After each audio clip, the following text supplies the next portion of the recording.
লাঞ্চের পর আমরা দুজনে হোমস্টের বাইরে বসেছিলাম।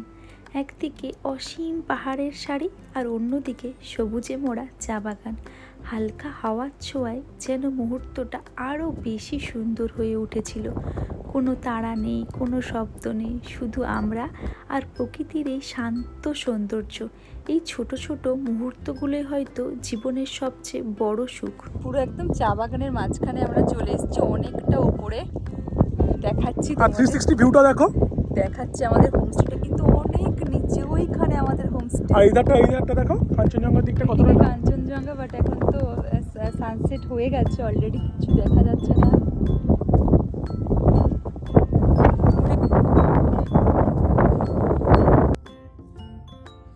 বাইরে প্রচন্ড ঠান্ডা আর হাতে গরম চা। আর সামনেই দেখতে পাচ্ছি পুরো একদম সিকিম শহরটা জলজল জলজল করছে ডায়মন্ডের মতো।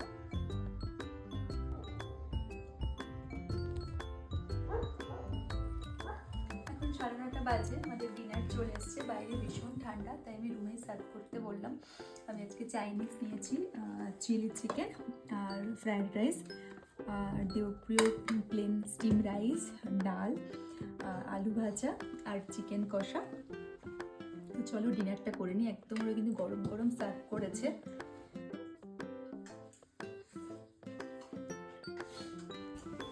সকালের শুরুটা যেন একদম স্বপ্নের মতো। বিছানায় বসে আমরা দুজন, সামনেই ভেসে উঠেছে কাঞ্চনজঙ্ঘার অপূর্ব রূপ। হাতে গরম চায়ের কাপ আর চোখ ভরা সেই সাদা পাহাড়ের সৌন্দর্য। এই মুহূর্তটা যেন থেমে থাকুক, শুধু আমরা, এক কাপ চা, এক সুন্দর সকাল, সামনে কাঞ্চনজঙ্ঘা, পাশে আমার ভালোবাসা আর আমাদের শেষ না হওয়া গল্প।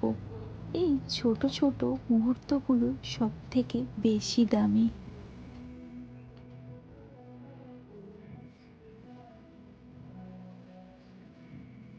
Good morning from পিঞ্জুলে।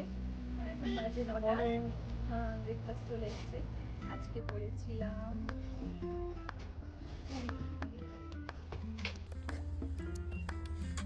একদম পুরো পাটোরার মতো সাইজ,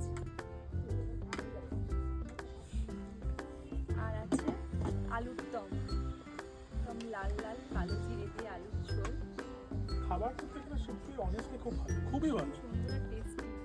আর দিও না আর সব কিন্তু একদম গরম সার্ভ করে, যেটা বেশি ভালো লাগে। আমাদের এক কচু চলে এসেছে, এই যে গরম গরম সার্ভ করলো। তুমি বলে দিয়েছিলে নাকি পোস্টার? হ্যাঁ,